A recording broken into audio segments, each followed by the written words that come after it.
یہ بھائی صاحب مولانا جرجیس کے چیلا ہیں، مولانا جرجیس کے چیلا ہیں۔ جیسے کہ مولانا جرجیس جھوٹ بول بول کر اپنے ویڈیو میں ویوز کماتا ہے، ویسے ہی ان کے چیلا نے شروع کر دیا ہے جھوٹ بولنا۔ ابھی نئے چیلا ہم کو لگتا بنا ہے، کیونکہ یہ مولانا جرجیس کے بارے میں بھی اس کو کچھ نہیں پتا ہے، اور نہ ہی اہل سنت والجماعت کے بارے میں پتا ہے۔ ہمیں تو لگتا ہے یہ کچھ پڑھا لکھا نہیں ہے، اور نہ ہی حدیث کے بارے میں، نہ دین اسلام کے بارے میں اسے کچھ زیادہ نالج نہیں ہے۔ بس ویڈیو پر روسٹ مارنا انہوں نے شروع کر دیا ہے۔ آئیے اس کا ویڈیو دیکھتے ہیں۔ سب سے پہلے اس کا سلام کرنے کا طریقہ دیکھتے ہیں کیا ہوتا ہے، اور اس کے بعد میں آپ لوگ کمنٹ میں بتانا، اور ویڈیو کو بھائی صاحب پورا دیکھنا تاکہ ویڈیو آپ لوگ چھوڑ کے نہ جانا، کیونکہ آپ کو پتہ نہیں چلے گا کہ ویڈیو میں کیا سچائی ہے، کیا غلط ہے، کیا حق بات ہے۔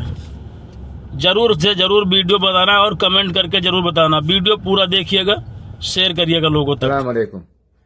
ابھی تک تو یہ لوگ دیوبندیوں کو، وہابیوں کو سب کی برائے بیان کرتے تھے، ان کے پیچھے لگے ہوئے تھے، لیکن فاروق جی کو دیکھیے، وہ اللہ رب العالمین کے بھی پیچھے لگ رہا ہے۔ چھٹے آسمان سے اللہ گرا، چوتھے آسمان تک گرتے گرتے آیا، غوث پاک نے ہاتھ بڑھایا، اپنا داہنا ہاتھ، اللہ کو گرنے سے بچا لیا۔ اس دن سے ان کا نام پڑ گیا،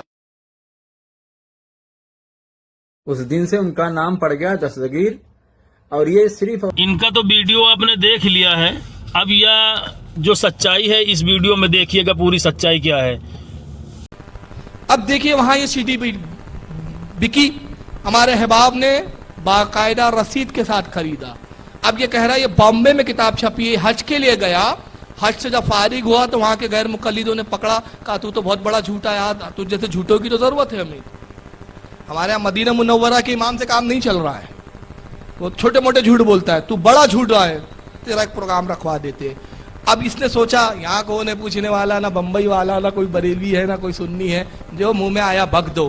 اب جناب وہاں سے بیان کر رہے، مگر یہ بھول گئے کہ ان کی سی ڈی بنتی ہے۔ اب آئیے کیا کہتا ہے سنیں۔ ایک کتاب آتی ہے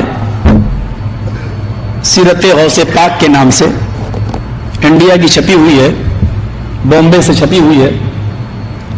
اس کے صفحہ نمبر 179 پر 179 صفحے پر ایک دلچسپ واقعہ لکھا ہوا ہے۔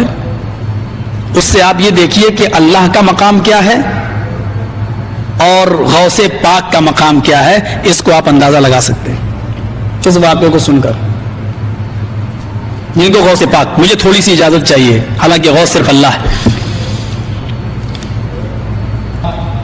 حاجی علی کی درگاہ پہ مل جائے گی، تھوک کے بھاؤ بکتی ہے کتاب، قیمت بھی بہت زیادہ نہیں ہے، صرف 75 روپے انڈین کرنسی۔ کتاب کا نام لیا اس نے، سیرت غوث پاک، سیرت غوث پاک، بمبئی سے چھپی ہے، حاجی علی پہ ملتی ہے، تھوک کے بھاؤ ملتی ہے، تھوک کے بھاؤ، انڈین کرنسی 75 روپے۔ مصنف کا نام، کہاں سے چھپی، پورا حاجی علی کھنگال ڈالو تو کتاب ہی نہیں ملتی، مل جائے تو مصنف آسمان میں اڑ کے چلا گیا، زمین پہ آیا، لکھا اور چلا گیا۔ آسمان سے پریس اتری، کتاب چھپی، پریس بھی غائب، کتاب موجود ہے۔ قصہ کیا کر رہا ہے، کتنے لوگوں کو گمراہ کر دیا ہوں گا ان لوگوں نے ایسا جھوٹ بتا بتا کے کہ صاحب یہ بریلیوں کا عقیدہ ہے، ان کی کتابوں میں لکھا ہے کہ گاؤں میں بارش نہیں ہوئی، اور یہ حرم میں بیٹھ کر جھوٹ بول رہا ہے، حرم میں۔ اب یہاں سے اندازہ لگائے۔ اب اس کے بعد ایک اور قصہ سن لیجئے اس کا، اسی تقریر کا۔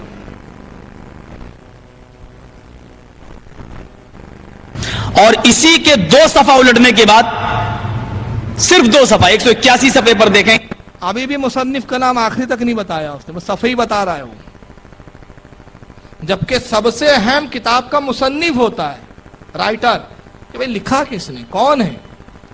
اب دیکھیے یہاں پہ سنیے، اسی کے 2 صفحہ الٹنے کے بعد صرف 2 صفحہ 181 صفحے پر دیکھیں گے، لکھا ہوا ہے غوث اعظم دستگیر۔ اب دستگیر کا معنی دیکھیے کیا لکھا ہوا ہے۔ بڑے پیر صاحب نے اللہ سے کہا کہ دکھاؤ یہ 7 آسمان تو نے کیسے بنائے، میں یہ دکھلانا چاہتا ہوں شرک کے نقصانات کیا ہیں، جب شرک انسانی زندگی میں آتا ہے تو یہ اللہ کے مقام و مرتبے کو کس طرح گھٹاتا ہے۔ بڑے پیر صاحب اللہ سے کہہ رہے ہیں غوث پاک عبد القادر جیلانی کہ مجھے دکھلاؤ یہ ساتوں آسمان تو نے کیسے بنائے ہیں. گویا کہ یہ انجینئر تھے, سگنیچر ان کو کرنا تھے. اللہ تعالیٰ ان کو لے کے چلا. پہلا آسمان دیکھا کہا بالکل ٹھیک, دوسرا دیکھا کہا مستحسن اچھا ہے, تیسرے کو بھی پاس کر دیا. چوتھے آسمان پر جب اللہ پہنچا تو اس کو بھی پاس کر دیا کہ یہ بھی ٹھیک. چھٹے آسمان پر جب اللہ پہنچا, مہاتما چھٹے پر, تو وہاں سے اللہ کا پیر پھسلا. بڑے پیر صاحب کا پیر نہیں پھسلا, میں بولنے میں غلطی نہیں کر رہا ہوں, اللہ کا پیر پھسلا. اور چھٹے آسمان سے اللہ گرا اور وہ گر کر نیچے چوتھے آسمان پر آیا. بڑے پیر صاحب نے اپنا دائنا ہاتھ بڑھایا اور اللہ کو کھینچ لیا, پکڑ کے ان کو اٹھا لیا. گرنے سے, زمین پر آنے سے ان کو روک لیا, ہاتھ پکڑا اور ان کو کھینچا اور اوپر چڑھا لیا. اس دن سے ان کا نام پڑ گیا دستگیر, ہاتھ بڑھا کر اللہ کو کھینچنے والا. یہ دستگیر کا معنی یہ ہے, ہاتھ بڑھا کر اللہ کو کھینچنے والا. میں سمجھتا ہوں کہ دستگیر کے معنی کیا بتایا؟ اللہ کا ہاتھ پکڑ کر کھینچنے والا غوث اعظم. اور پورا قصہ سنا دیا 2 ہی صفحے بعد. مصنف کا نام غائب, پریس کا بھی نام غائب. یہ حرم میں بیٹھ کے جھوٹ بول رہا ہے. اب سب سے پہلی بار بتاؤں, یہ واقعہ جھوٹا ہے, اس کی سب سے بڑی دلیل دے دوں میں کہ تمہاری کتابوں میں لکھا ہو سکتا ہے, ہماری کتاب میں نہیں ہو سکتا. اس کی وجہ بتا دوں. ارے ہم تو اللہ کے جسم کے ہی قائل نہیں. تمہارا باپ ابن تیمیہ لکھ گیا ہے کہ اللہ ہاتھ پیر سب رکھتا ہے. اپنے فرقے کی خبر لو, ہمارے کسی بھی عقائد کی کتاب میں کہیں نہیں لکھا ہے کہ اللہ کا ہاتھ ہے, پیر ہے. وہ ہاتھ پیر آسمان میں آنے سے, اترنے سے, چڑھنے سے, جانے سے, آنے سے. اور میں نے الہ آباد میں تقریر کی تھی, الہ آباد یوپی میں. میں نے کہا تم جس پیر کو سب سے زیادہ مانتے ہو وہ اہل حدیث تھا. اور پھر اس کے بعد ایک جرجی صاحب ہے جو ان دنوں جیل کی ہوا کھا رہے ہیں. تو مولوی جرجس بھی دعویٰ کرتا ہے, اس کی بھی ویڈیو موجود ہے, کہ وہ کہتا ہے کہ سرکار غوث اعظم شیخ عبد القادر جیلانی اہل حدیث تھے.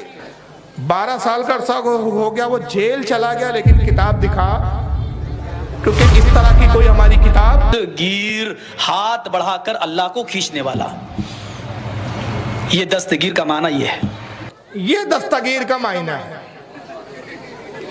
اور شاید یہ دستگیر کے معنی ان کی امی جان نے ان کو بتایا. میں 12 سال سے جرجس کو ٹارگٹ کرتا رہا اور یہی کہتا رہا کہ صرف تو مجھے کتاب دکھا دے. السلام علیکم ورحمۃ اللہ وبرکاتہ. فل ویڈیو کا لنک ویڈیو کے ڈسکرپشن میں ہے, آپ ضرور دیکھیں.